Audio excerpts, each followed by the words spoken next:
probably the number one reason why people fail is that they are trying to do too much too fast without a realistic plan to follow. You end up doing it once or twice, and then you fall back into your habit, and you start to prioritize other things, right? The benefits you gain from physical exercise goes way beyond what you can see in the mirror. Motivation starts to improve. The journey of getting physically fit is the best way to also get mentally fit. That is great. So I think we could start with an introduction to yourself, and then also Torbs Training. So Torbs Training is a video-guided online training platform for busy professionals and entrepreneurs who are kind of short on time and high on stress and need to use physical exercise and fitness in general to both stay fit and healthy, but also productive. I'm trying to not only focus on exercise, I'm focusing on the holistic picture, that is nutrition, exercise, sleep, and also your mindset. So how do you actually build new habits, new routines that you are able to stick to consistently during a stressful everyday life? Awesome. Personally speaking, I think I need that. It's always the case that you start with a lot of motivation and big plans, and you try to go into this overkill mode where you try to do it like perfect. But what you end up doing it once or twice, and then you fall back into your habit, and you start to prioritize other things, right? Like as entrepreneurs, especially where you don't have any boundaries, I feel it's even more difficult to prioritize. Have you met a lot of entrepreneurs with this kind of the same problem, or? Yeah, definitely. So when you're an entrepreneur, you are technically never off. So you don't have, when you could clock off on a normal job at 4 or 5, as an entrepreneur, you always have the next deadline to think about. You always have, you need to get more customers, need to get funded, everything. So you're always thinking about your startup or your job. And over time, you tend to under-prioritize your fitness, and you kind of end up in a vicious cycle that you are getting slowly more and more burnt out. I'm trying to reverse that cycle by avoiding that overkill mode you were talking about. So probably the number one reason why people fail is that they are trying to do too much too fast and without a realistic plan to follow. It basically all comes down to finding a daily routine you're able to follow and follow it long enough for it to become a habit. So once you have developed a habit, it's automatic for you, so you don't think about it.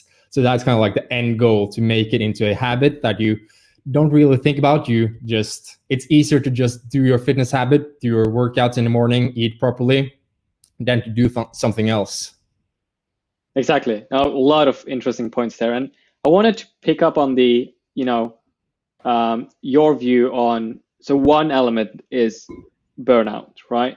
That you could really end up hitting the wall, and it's you'll be not productive for a while when you kind of hit that level. But in terms of physical workout and on physical health and productivity, so isolating from burnout, but just productivity in general, your book is about body and mind. Could you tell a bit about that connection?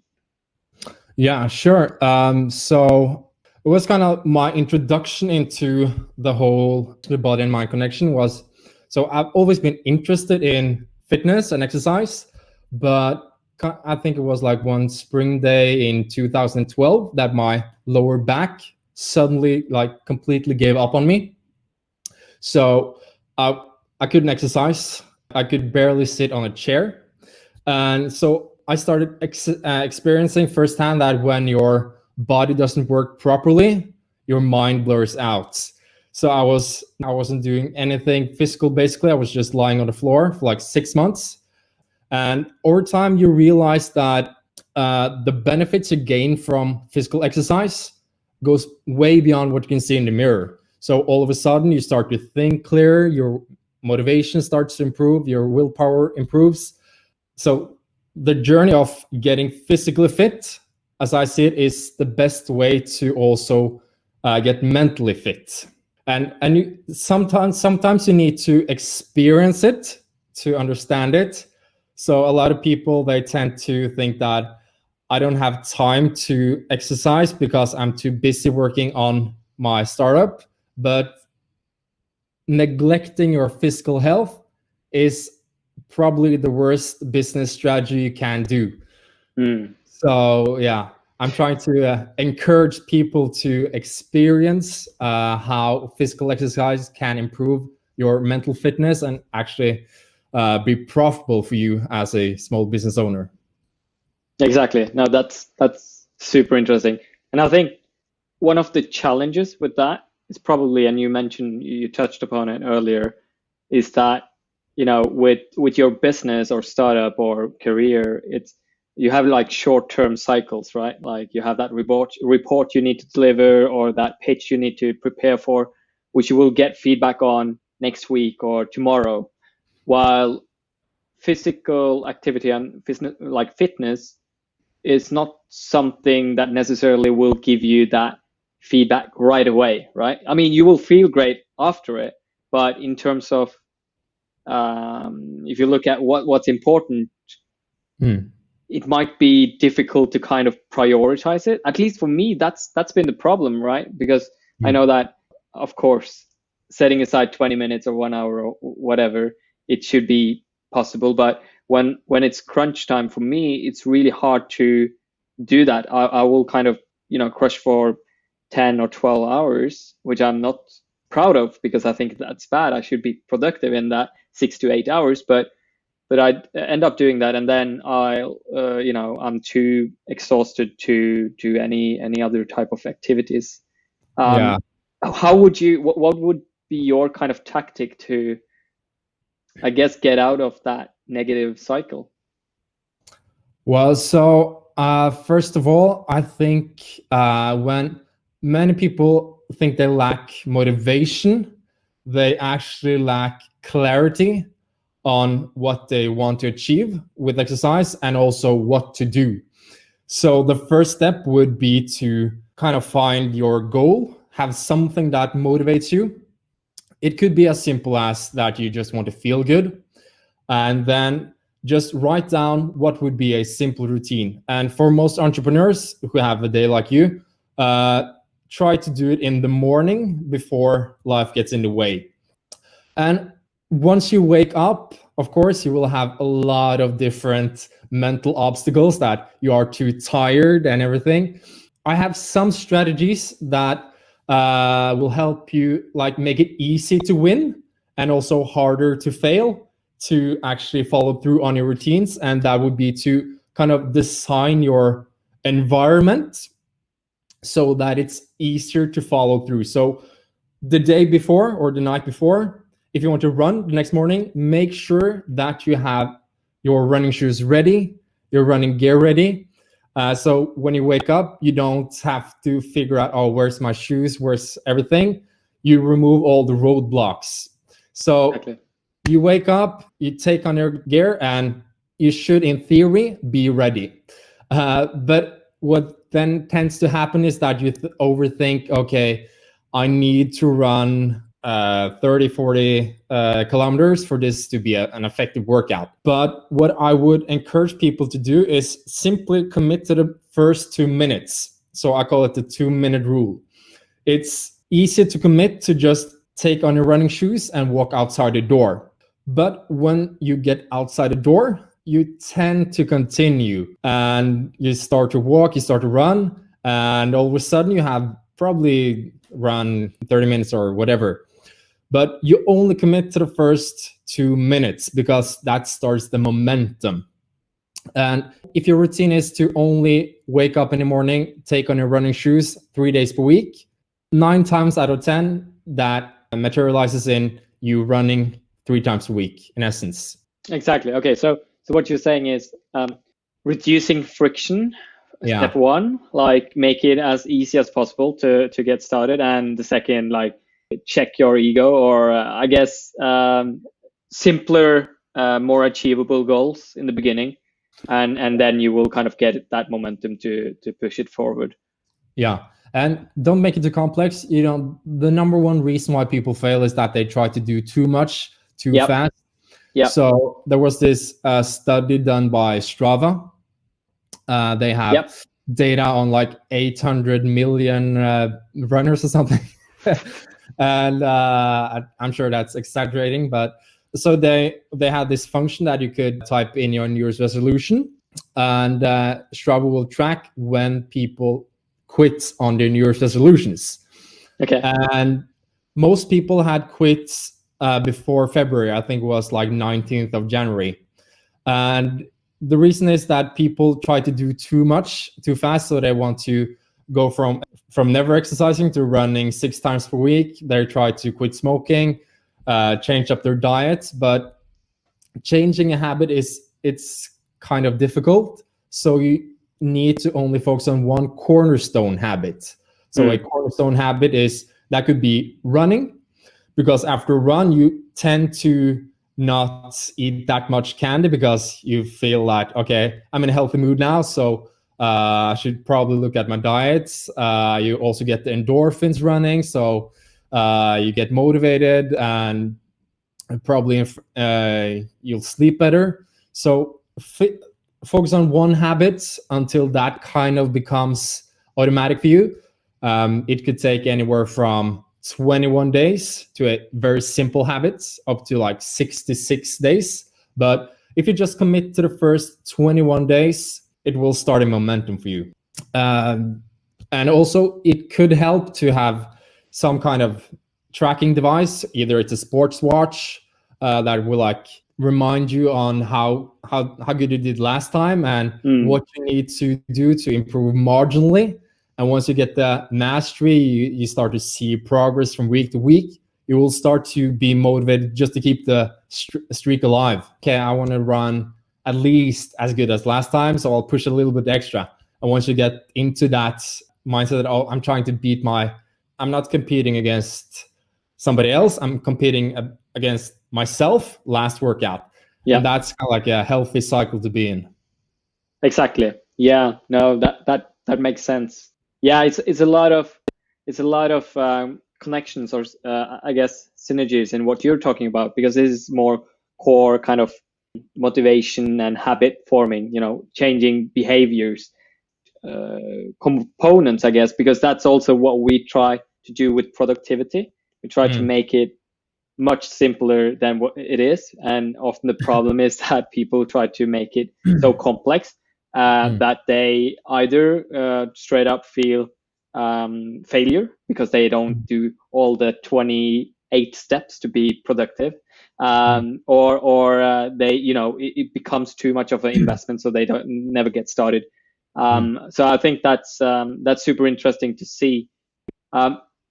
For the busy entrepreneur, so let's take me, because I'm in a really bad situation right now with a lot of work, and when I do physical activity, it's more like once a week or twice.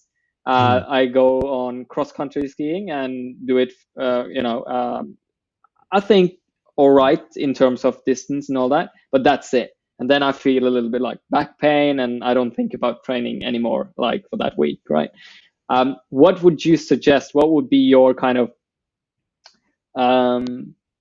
what would be your advice for me to get started on a better path, I guess? Well, that's a good question. It depends on if you have any specific goal that you're trying to achieve. So for me personally, I want to perform as good as possible during working hours. So for me, the motivation to do physical workout fitness now is connected to performing better on those kind of 6 to 8 hours that I'm working, right? So clarity. I don't have any goals in terms of fitness at the moment. I think that's the highest goal for me. Yeah, there's actually been a lot of studies on the connection between exercise and mental clarity. So the question is then, how much should you exercise? Yep. And what kind of exercise? So you have cardio or cardiovascular activity, like running, cross-country skiing, and you also have strength. So when it comes to the best mental gains, cardio has actually been proven to kind of be the best mental training. Okay. Strength training, it also have a lot of good cognitive benefits.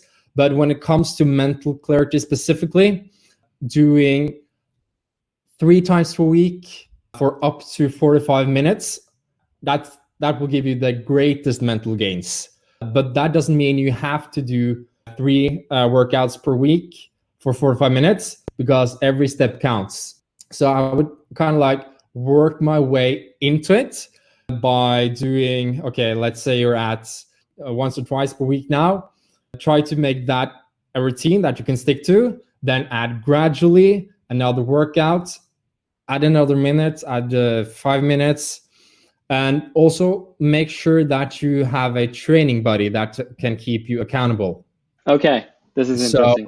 So it's easy to kind of cheat on ourselves, but when we have a training buddy, it's a lot more difficult to kind of skip that workout. So if you have a training buddy that can keep you accountable, that would be awesome.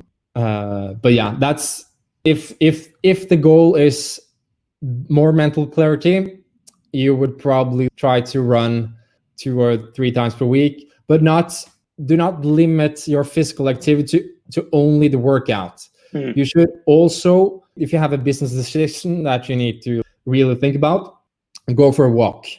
So going for a walk will usually clear up your mind, and you will think clearer.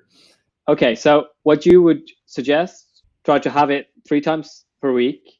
Have a buddy. So do you need to meet that buddy, or is it more, does it help just having a check-in, like, you know, I don't know, maybe if you use Strava or something like that, that you have a kind of a pact with the buddy? Well, both could help, obviously, but if you can meet up with a person, the workout tend to be more fun also, and that's a big part of it. Before you really enjoy to exercise, you need to find different ways of exercising that you enjoy. So I tend to say, exercise how you like until you like to exercise. So that could be, if you love running, do running. If you love cycling, do cycling. Me personally, I'm more into strength training, or like a hybrid. So I combine strength training and cardiovascular training in the same workout. So high intensity interval training. But yeah, you need to figure out what you like, and by having a training buddy with you, it tends to be more fun. Exactly. Yeah, I definitely see that point.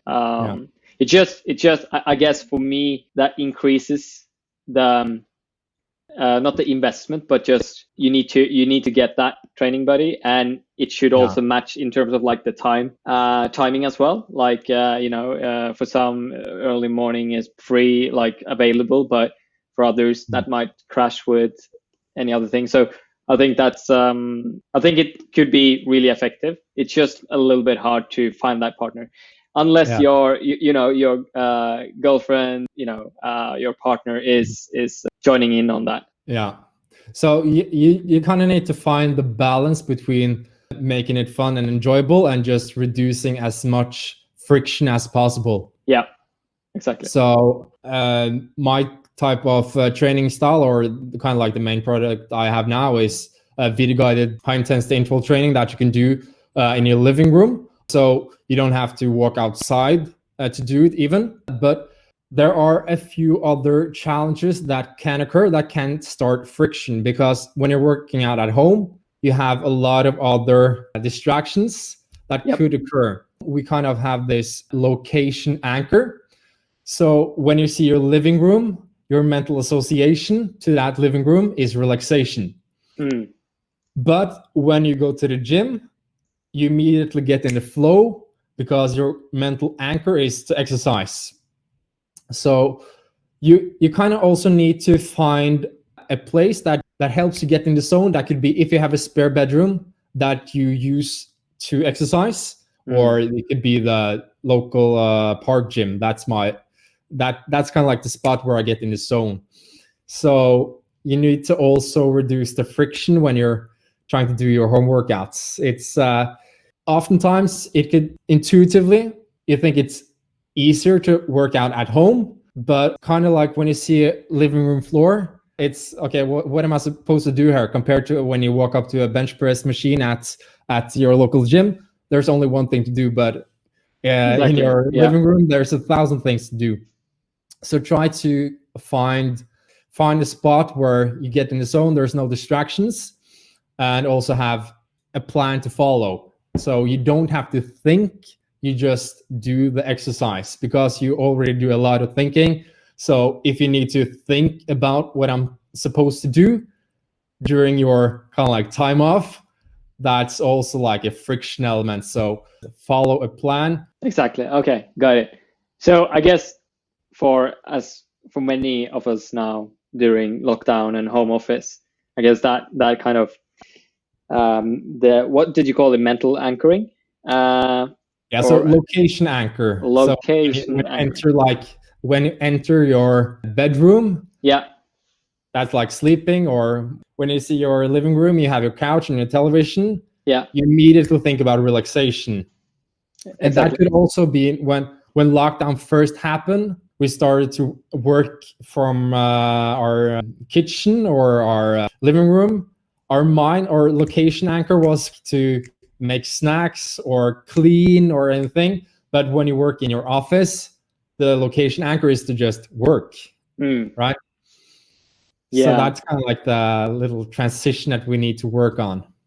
Exactly. I think that's also a challenge for me, and because obviously I'm sitting in the living room now, ripped out the TV, threw it into away, and this is now my workspace. And I think splitting between workout, relaxation, it's definitely a lot of friction there. Do you have any specific tips for that, or am I being really, really difficult now? So depends on how large your apartment is, Vinoth. Do you have like a It's not that large. It's 40 square meters, so it's a pretty minimalist apartment. But I guess to your point, if that's not an option, I should get out to. I mean, there is a park just 3-4 minutes away with equipment and all the stuff. But your video platform, is that downloadable, or is it like online? Well, yeah, so it's online and in app. It's just about to launch it, so I have kind of like a lot of beta programs just to test it with people. But it's intended to be a combined web and app platform. Okay. So you have this freemium, so you can try it for a week, and then you would have like this membership.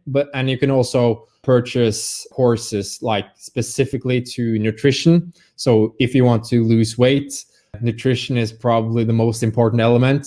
So it's basically intended for people who are short on time and high in stress and just need something that could help them build the habits that eventually will make fitness a part of their lifestyle, and help them use all these small strategies to reduce friction. Just follow the videos, and over time you will see a gradual progression in the videos. So you add like 1 or 2 reps here and there. You do a little bit more challenging exercises, because also that's a challenge for people when they are exercising at home. How do you ensure that you are getting better? So when you're exercising in a gym, it's easy to just add 1 kilo here now I'm lifting 60. Oh, I'm getting super motivated. Oh, I'm seeing the progress. It's kind of visual to see the numbers go up. But when you're working out at home, it's often hard to ensure that gradual progression that will keep you motivated and keep you fired up to continue. Oh, that's cool. Yeah, definitely. I mean, and it's a lot of friction writing down as well. Like, so on your app, is that progression led by your program, like, or like from video to video, or how does that work?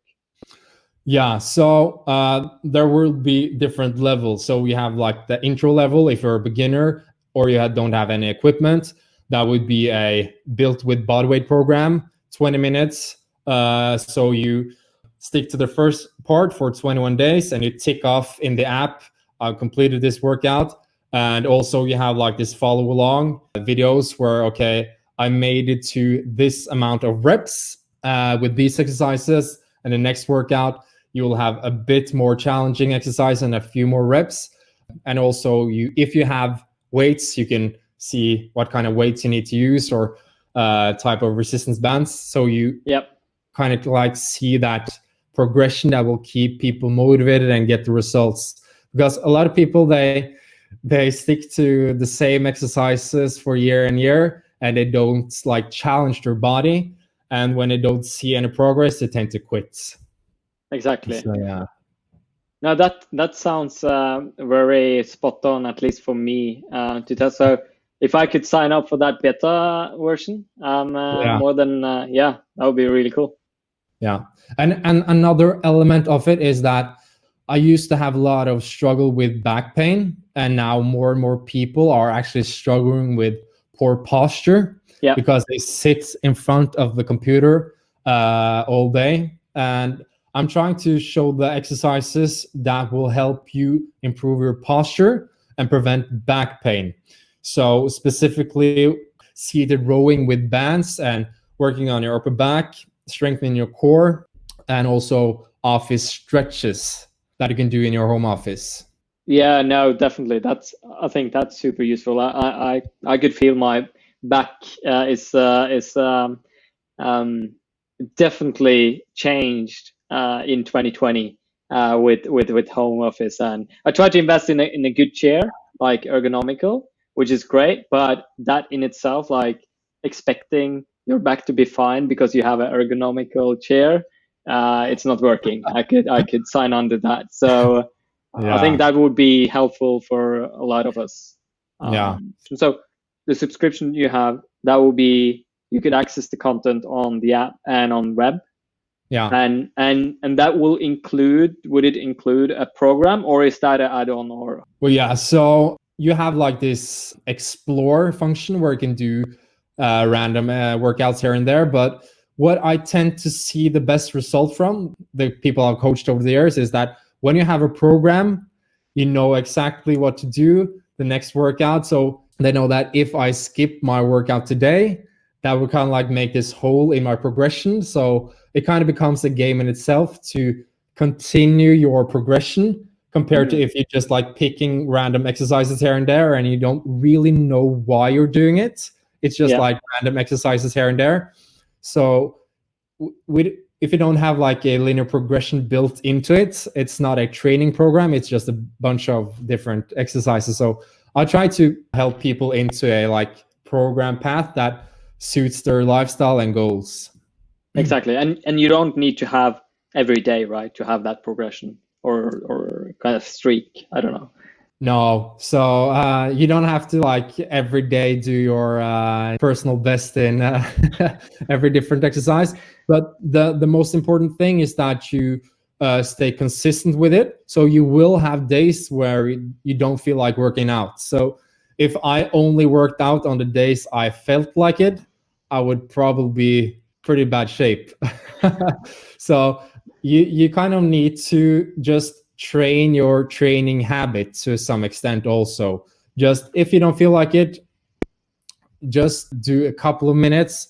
And if you don't feel like it, that's fine. But 9 times out of 10, if you start it, you kind of get in the momentum and you tend to complete. Exactly. Yeah. No, that makes sense. Yeah. Do you have any final bits you want to shed light on when it comes to, and I think again to that kind of challenge of prioritizing physical health in a busy schedule? It's hard. What's your top tips to get that into your schedule? And in doing that, because a lot of it, when your goal is not necessarily to run marathon or do a personal best in something, it's about creating clarity and be more effective at work. What's your thoughts around that? Oh yeah, so it's kind of like there's a lot of factors that could contribute to getting your best physical and mental fitness, but I would actually start with getting enough sleep, prioritizing sleep. So there's a lot of high achievers that promote that they only sleep for 5 hours and like saying that sleep is for wimps. But if you're able to function properly on 5 hours of sleep, you would genetically be a rare breed. So most people, they need somewhere between 7 and 9 hours. So for example, Jeff Bezos, the CEO of Amazon, he says that he sleeps 8 hours per day because that's good for Amazon shareholders. So make sure that you get enough sleep because that will affect everything. It will affect how good you are able to think at work, and it also affects how eager you are to do your morning workout. And in fact, there's the less you sleep, the more junk food you tend to crave also. So there's been this study that sleep deprived people, they tend to eat on average 300 calories more per day. Okay. So over time, that could add up to a lot of kilos. So start with getting enough sleep. Do not think that getting one extra hour at night necessarily means that you become more productive or it's beneficial for your startup. Get enough sleep. So that would kind of like be the first cornerstone habit I would think about. Yep. But if you are good on the sleep, if you feel like you get a decent amount of sleep, then make sure that you do your exercise in the morning before life gets in the way. So make sure that you have the training gear ready, you have the program ready, you have written down the night before what you are going to do. So when you wake up, it's no friction. You just execute. You don't have to dwell on where your running shoes are. Just execute on it and commit to like the first 2 minutes. And don't like think I'm going to run a marathon or anything. Just I'm going to get dressed, I'm going to get outside, and I'll take it from there.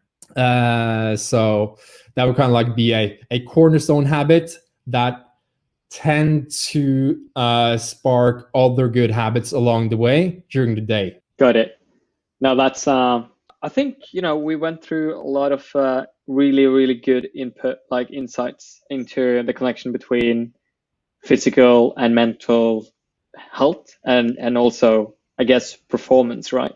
It's all connected to together. So I think it will be, because this is one of our goals as well, and with our new product, is to enable people to really crush it during those 6 to 8 hours of work, and then having time to do all the other things that are meaningful. And anything that helps towards that, that's super interesting. So of course, sleep, really key. Big fan of the book Why We Sleep. It was an eye opener for me. So that 8 hours of sleep is holy. And then of course physical health, and that's why it's super interesting to get your views, and I guess the connection about why that's important, but also more tactical advice on how to get that into your routine. And I think those are kind of core building blocks in order to perform at that level for the 6 to 8 hours. I think another point, and this could be, this is out of curiosity, is crushing it for 6 to 8 hours is something that we don't succeed in, like at Hold. Like me, myself, I haven't succeeded in that. I mean, my working hours has been improving in terms of like how many hours I put in, but as a startup founder, it's really hard to reduce the hours by hours. Like I'm super happy when I get down to 8 hours. The average is maybe 9 hours that I work. And there's this feeling of like, oh, I could work more, how's that for you with Torbs Training? Good question. If you ask my fiance, she would say that I'm working all the time, but for me, I'm kind of like the company I'm building is also based around my passion. So for me, it's kind of like the distinction between when it's work and when it's just leisure time. It's kind of like vague. Yeah. But also it's no matter how much you like your job, there will be hours where you just need to like do the hard work. So for example, for the most part of last year, I spent it writing a book. Every single night I committed to writing 3 hours, and I didn't feel like it most of the time, but if you just commit to it over time, you will start to like have your good days and your bad days, but you just need to get through it. But back to your question, how do I avoid like feeling that burnout? I have another keystone habit that I have, cornerstone habit, is actually meditation and journaling in the morning.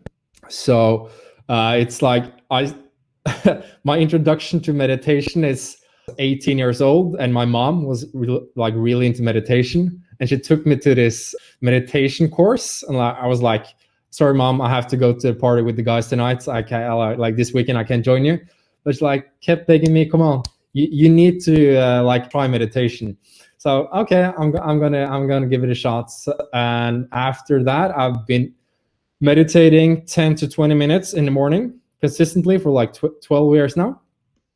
And I would definitely encourage people to try it, because when you start your day in a mode of not checking all your notifications and like being reactive to the world, you have a much better way of like tackling all the stress at work. Whenever you have a stressful day, you kind of like react to like, oh, it's an email, I need to check it. Oh, there's small tasks everywhere, and you kind of like go through the day tackling small, insignificant things and not really tackling like the big things you need to do. So I also do like this 5-minute journal task where you write down 3 things that will make today great. So if I just complete these things, the day would be good. And I take those items and put it into Hold X, of course. That's music. And then I do my Hold student and like make sure I'm not checking my Instagram or anything. But yeah.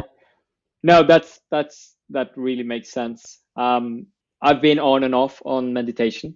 It's like some periods where I do have consistently, other periods where it kind of gets, other things are getting prioritized. But it's I think building that habit, and I mean consistently for 12 years, that's super impressive.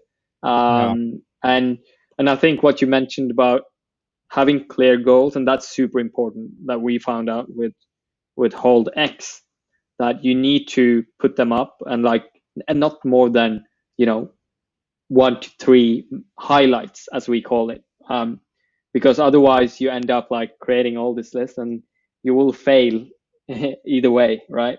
And often those 1 to 3 things would cause 80% of the outcome in terms of like productivity gain and all that. So really support that kind of that part of journaling, definitely. Do you have do you have a discount for the program to Hold-X users? Of course, you just go to torbstraining.com/hold and you'll get a special discount on my program, of course. Perfect, man. That's great.